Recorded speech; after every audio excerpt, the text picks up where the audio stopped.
Tengan ustedes muy buen día, tarde, noche, dependiendo de la hora a la que estén ustedes revisando estas imágenes.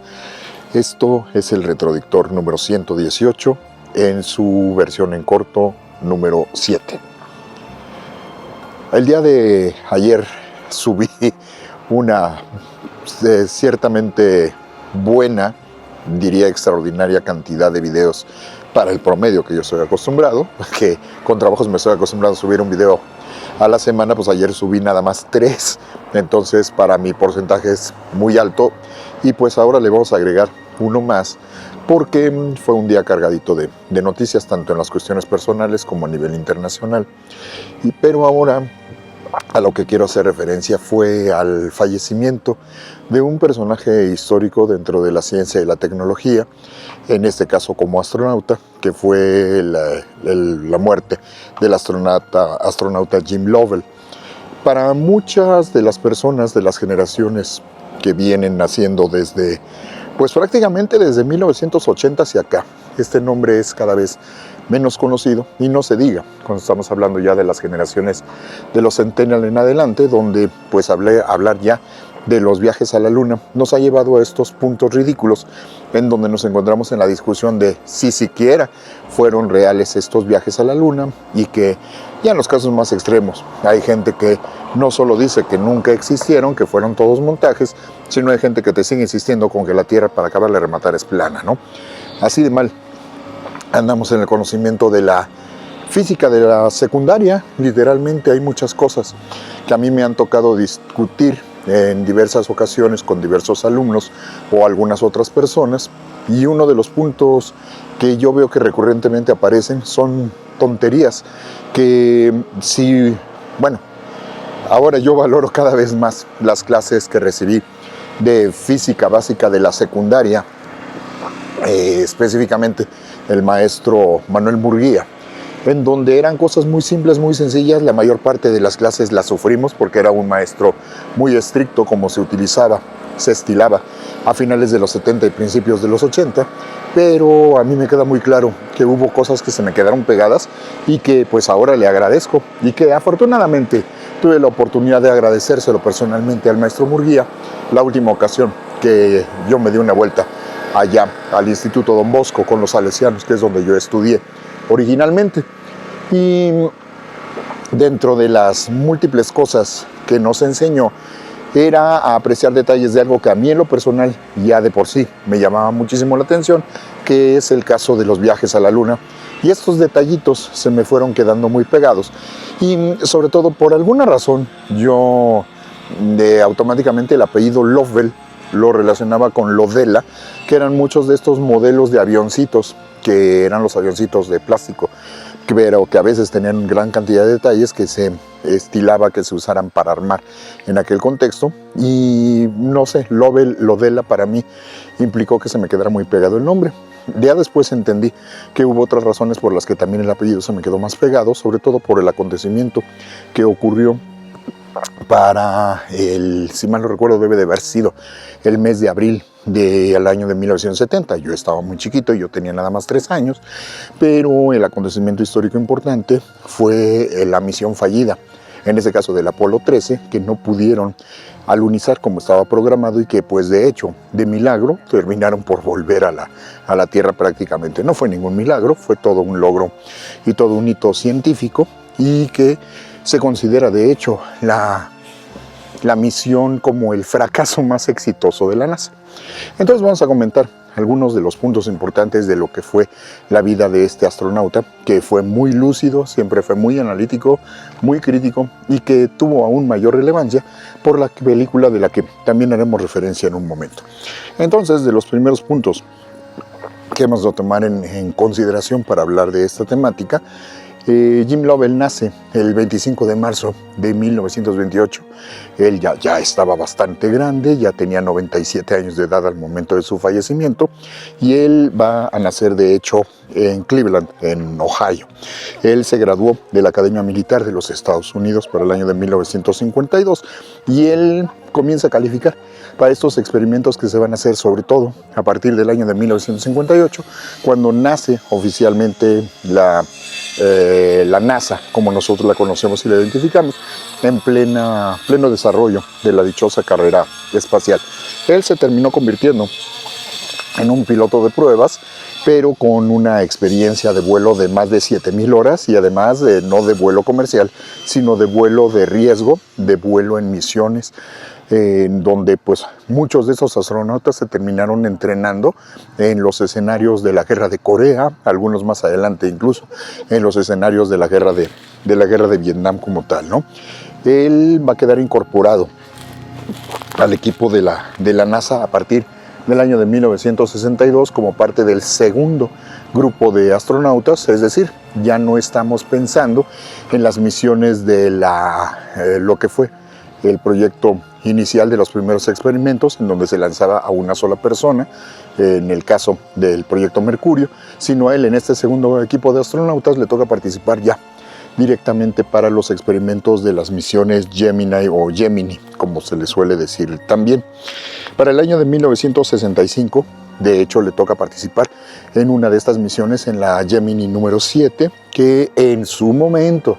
ya hay que recordar que hay muchas cosas que estaban haciendo sobre la marcha, que se planteaban como récords que a veces ni ellos mismos sabían que iban a perdurar o que los iban a conseguir, y es más, ni siquiera que iban a sobrevivir. Y en su momento se estableció este récord que para nosotros ahorita sería totalmente irrisorio, de estar durante 14 días en órbita alrededor de la Tierra, ¿no? Posteriormente le va a tocar participar en la misión Gemini 12 para el año de 1966. Y esta misión Gemini 12 fue la última misión de ese proyecto, del proyecto Gemini, y que pues marca el camino para la siguiente generación, tanto de astronautas como del nuevo proyecto que va a ser el proyecto Apolo, en donde ya no se va a trabajar nada más única y exclusivamente con una sola persona ni con dos. Ahora ya el proyecto se va a elevar a 3 personas y van a comenzar a experimentar la posibilidad de no solo estar orbitando alrededor de la Tierra, sino poder lanzarse aún más allá de la misma, ¿no?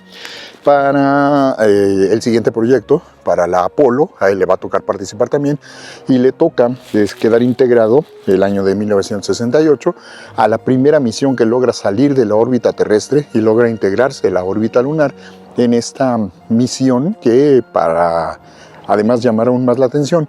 ocurrió justamente en los días de Navidad. Fueron famosas las palabras en esta misión Apolo 8 que él dio junto con sus compañeros astronautas, haciendo referencia a que la visión que ellos están teniendo de la Tierra desde la Luna, a ellos les toca sacar esta famosísima fotografía que pues ahora ya es como canónica, en donde vemos el dichoso Earthrise, en donde parece que está saliendo la Tierra desde el horizonte de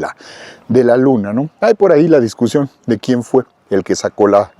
fotografía, si fue Frank Borman o fue el propio Jim Lovell, pero de hecho es una primera fotografía, no es el primer Earthrise que se termina registrando, ya se había registrado uno, pero con una misión no tripulada, pero esta es la primera fotografía que toma directamente un ser humano cuando están en esta misión orbitando alrededor de la Luna. El resultado fue muy positivo, se permite saber que de que se puede llegar. Ahora lo interesante es ver qué es lo que se puede hacer para tratar de conseguir un alunizaje directamente en este sentido. Ya no le tocó a él era de hecho parte integrante del equipo de suplentes que estaban programados para la misión Apolo 9, que es la que termina llegando con Aldrin y con Armstrong, ahora sí directamente a la Luna. Lovell estaba en el equipo suplente y le va a tocar tener su oportunidad no para la Apolo 12, sino hasta la Apolo 13, pero ahí ese es un caso aparte para desarrollar por completo. Y como les decía, se termina convirtiendo en un fracaso que pudo haber terminado en la tragedia de haber perdido a los 3 astronautas, pero a final de cuentas lograron regresar una vez más a la Tierra, ¿no? Entonces esa es la importancia que va a tener por un accidente que tuvieron al tener que darle una sacudida para que no se solidificaran los tanques de oxígeno, y esto generó una explosión, un cortocircuito que pues evidentemente fue un accidente y que termina provocando pues incluso hasta las famosas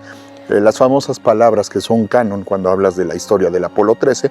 en donde cuando se dan cuenta de lo que ocurrió, ellos sienten un fuerte golpe, empiezan a investigar qué fue lo que pasó y tienen que reportar inmediatamente a la Tierra qué es lo que ocurrió. Y ahí es en donde aparecen estas famosísimas palabras que hasta nuestros días conocemos de Houston, we have a problem. ¿Sí? Tuvimos un problema aquí, ¿no? Y que es lo que termina desatando la alarma